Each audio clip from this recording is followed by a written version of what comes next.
Hello, welcome to the Football Bloc. My name is Brandon. Today we're going to look back at match day 1 of the 2023 Gold Cup group stage. So if that sounds interesting, then let's hop right into it.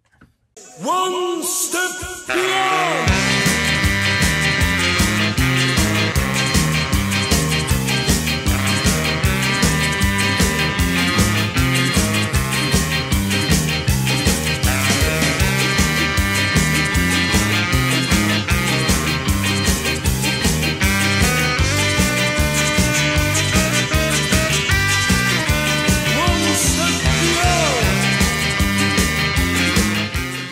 So, match day 1 has completed of the 2023 Gold Cup. Every single team has played at least one match. Now, we've already looked at some of the games. We looked at USA versus Jamaica, as well as Mexico, Honduras, and then we briefly looked at Trinidad and Tobago versus St. Kitts and the Nevis, as well as Haiti versus Qatar. So, we're going to look at those games today just to give a very brief recap, but we're going to focus more on the other games I didn't talk about, namely the big matchup between Panama and Costa Rica. So, if that sounds interesting, let's keep it rolling, and we're going to start off on the opening match day, USA versus Jamaica. And as I already said before, I already talked about that. If you're interested in a more in-depth discussion of that, you can go and look at my previous video.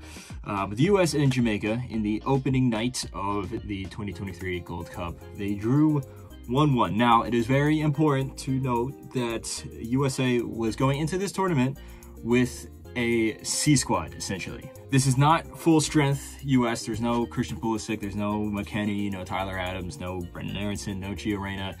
Matt Turner is basically the only starter in the team, and I think overall the team kind of looks like a C squad. They didn't really play all that well. It wasn't an awful performance. I think for most of the game, you can argue they were the better team, but still, it was a very disjointed performance. On the flip side, Jamaica sent essentially their A squad. They have all their players there, and out of all the teams in this tournament, they probably have the best squad just on paper in terms of player quality. Now, getting all those players to work together, especially those guys that are, English, that have declared for Jamaica, getting them to work together with the domestic-based players and things like that, that's a whole nother issue. And at times, Jamaica played really well. At other times, they also looked disjointed. So I think 1-1, very fair results. It'll be very interesting to see how these teams go on from here. For example, how the US tries to figure out what formation to play with this kind of player group that's just slapped together. What players need to develop more, what players need to have more extra time that they can maybe basically graduate up until the main squad. And then Jamaica, on the other hand, to look at if this team can really gel together and if they can really utilize all that talent that they have. Now, the next day, as I already said, we already looked at, and if you're interested, look at my last video, and we talked about Trinidad and Tobago going up against St. Kitts and the Nevis, and St. Kitts and the Nevis is an incredibly small country. They're making their first appearance at the Gold Cup here. Their total population is under 50,000, so you can't really expect this team to be a world-class team, and they aren't. They tried very hard against Trinidad, and they had some good opportunities, but in the end of the day, Trinidad and Tobago has much more quality, much more talent, and that came through, and that really showed with a very, I wouldn't say a blowout, but it was very clear that Trinidad and Tobago was the better team, and they ended up winning 3-0.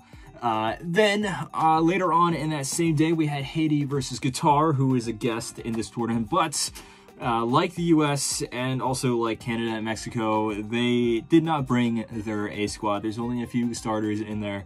And I think that Qatar was upset by Haiti here. I think that Qatar started off the game much better, but as it went on, specifically after Haiti was able to score an equalizer through a penalty, Haiti, for the most part, was the better team. Now, it did go back and forth a bit at the end, but Haiti was able to grab a winner. This game was pretty chippy. It was pretty, I don't want to say violent, but there was a lot of tough tackling in there. There was some controversial referee decisions. I think Qatar should have been awarded a penalty in the second half, but I mean, there was 2 penalty shouts. The first one was called, it was not called, and I think that was the correct decision. But the second one probably should have gone in Qatar's favor. But at the end of the day, I think Haiti was much more clinical, and they come away with a win.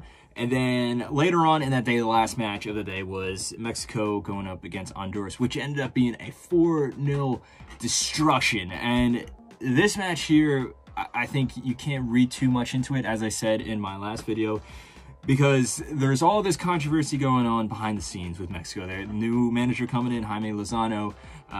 Like the U.S., this isn't a top squad. Now, it's not a C squad, but they did leave out some of their stars. And Mexico, in general, is not really in the best place right now when it comes to, you know, their recent results, how they did at the World Cup, how they did at the Nations League, things like that.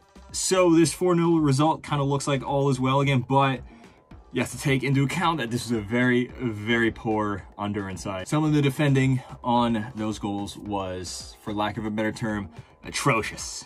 And, you know, this is a game that you would expect Mexico to win anyway, but considering how poor Honduras were, you know, it is very clear to see why Mexico won 4-0. Even in that case, Mexico did look a little shaky defensively, so going forward, once they go up against a bigger team, maybe in the knockout rounds, maybe if they make it to the semis or the final, it'll be interesting to see how they line up. As for Honduras, as I think we've seen all these teams play at least once at this moment, they're, unfortunately for them, probably the worst team in the tournament at this moment. So on the next day, we had El Salvador versus Martinique. Martinique is not an independent country. They're still technically part of France. They're also not a recognized member of FIFA. They are part of CONCACAF. They're a team that has appeared in the Gold Cup a lot, but they don't really go far usually. El Salvador is a team that I had not big expectations for, but I did think that they could potentially, you know, be a dark horse team. They could make some upsets or something like that. Yes, I know their recent results have not gone their way, but they do have some talent within their team. Also, they did pretty well at the last Gold Cup, but even though I think they had some good runs of play in this match, they kind of bottled it here, if I'm being perfectly honest. They started off on the front foot. They had a lot of opportunities on goal, but they made some really poor mistakes. They gave away the ball in crucial parts of the field. Specifically for the first goal, for example, the Salvadorians gave away the ball. The Martinique player was able to pass it all the way out to the left flank to the Martinique winger named Berner. He was able to dribble into a wide open space. He had no one covering him, and he was able to score. Similar result for the second goal, and you know, Salvadorian player gives the ball away, and then the defending to track back and press and try to steal the ball back was non-existent, and Martinique was easily able to grab a second goal, and they were 2-0 up within the beginning of the first half. Now, as the match went on, El Salvador was able to gain control. They were able to clamp down on their defensive mistakes. That being said, there was still, you know, every once in a while, there'd be a breakaway, and it looked like Martinique could score a third. El Salvador did get the man advantage, as Martinique was very, very tough. They played some serious tackles in there. One guy got a red card, and El Salvador did get a penalty later on. They missed that, and then they also got a penalty at the very end of the match to get basically a consolation goal. Even though if you look at the stats, I'm sure El Salvador probably had much more possession, much more shots, and things like that. I don't think you can say that they deserve to win this game.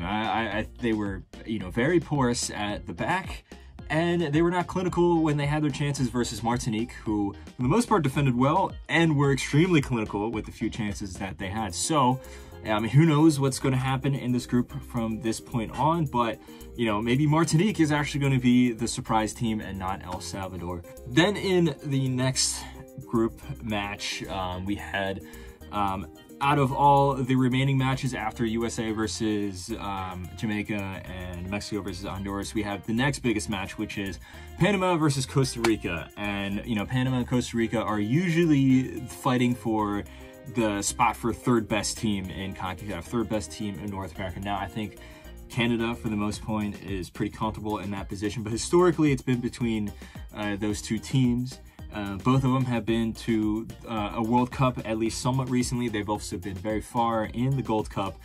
But at the moment, they are in two very different positions. Now, this is a Costa Rican side, which is very old or very inexperienced.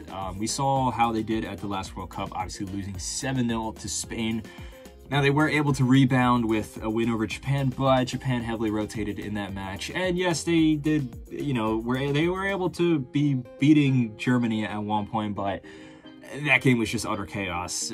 You look at this Costa Rican side now, they're still relying on a lot of the guys that made it to the 2014 World Cup quarterfinals.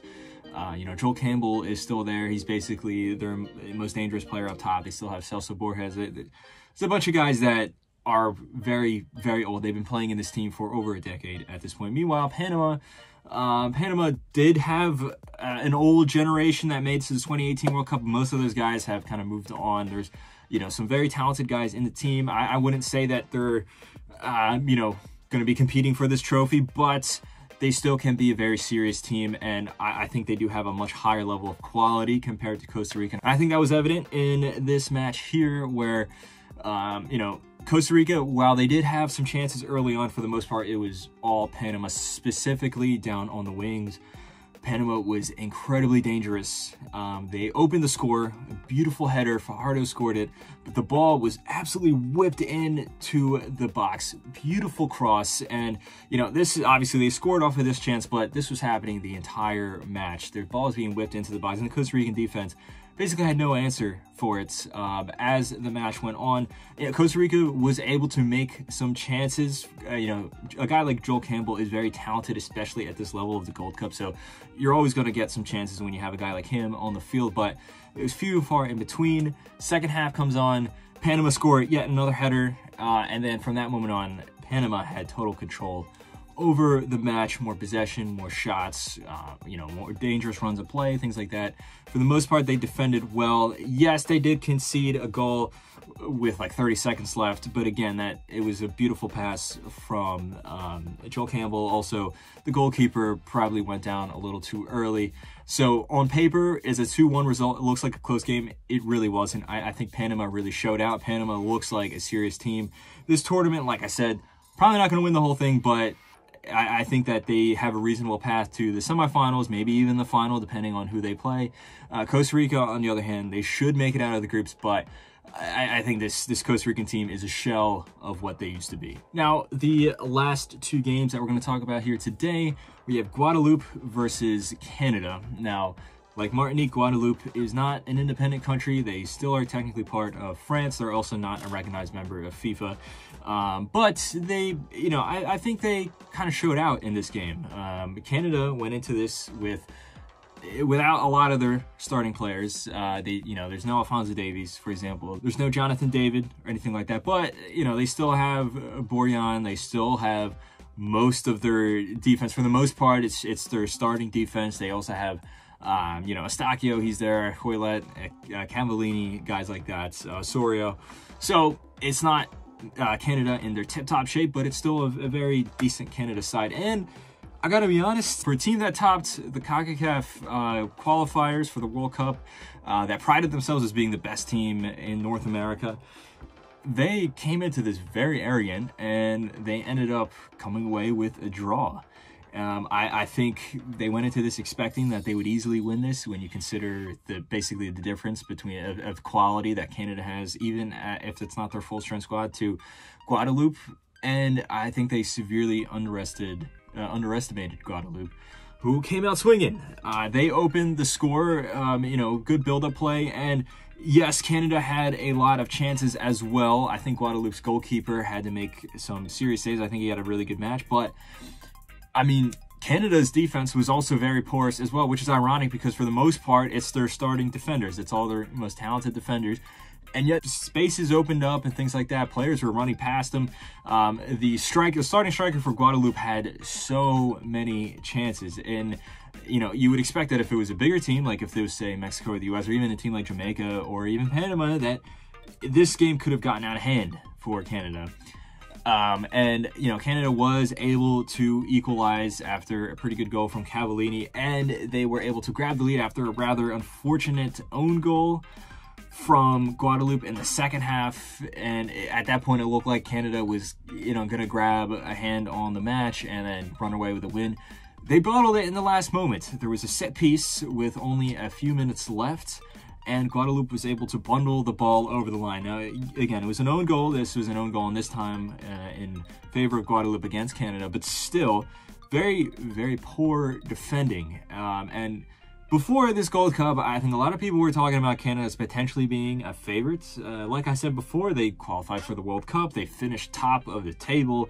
There's some very talented players, even if not all those talented players are in this tournament. But if this game's anything to go off of, I don't think they make it even to the semis. The defending was very, very poor. We're seeing this a lot. There's a lot of teams in this tournament that are making some severe defensive mistakes, or that are not going into this tournament with a strong defensive mindset, and Canada is one of those teams. Now on to the last match we're going to look at today. We have Guatemala versus Cuba, and Guatemala is a team that, similar to El Salvador, I thought could potentially be a team that could upset some other big teams, that ruffle some feathers, because they're a team that a lot of people sleep on, and they do have some talented players.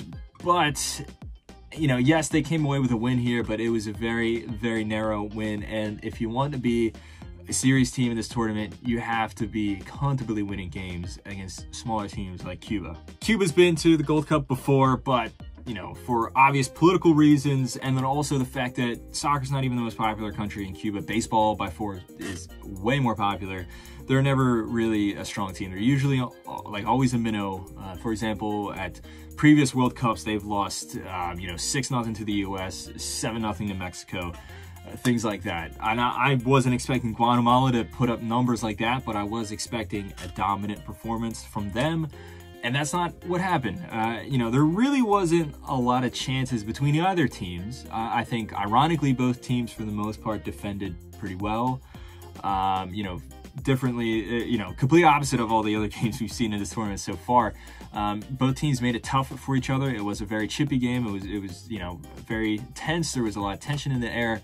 And in the second half, Guatemala was able to score a very nice goal from a very tight angle, but other than that, they didn't have a lot of chances. Cuba didn't have a whole lot of chances either, but they made it very tough for Guatemala. As I said before, it was not a comfortable win. They did have some chances as the Cuban defense started to get really tired at the very, maybe like last 5-10 minutes. There were abundance of chances, but none of them were serious chances that you would expect to be put away. And at the end of the day, it's a 1-0 win. Yes, it's 3 points, which is very important in this group, but it's not really looking that great on Guatemala's parts. It doesn't really give that much confidence within the ranks, I would say. Especially when you look at their group, you would expect Canada to top the group.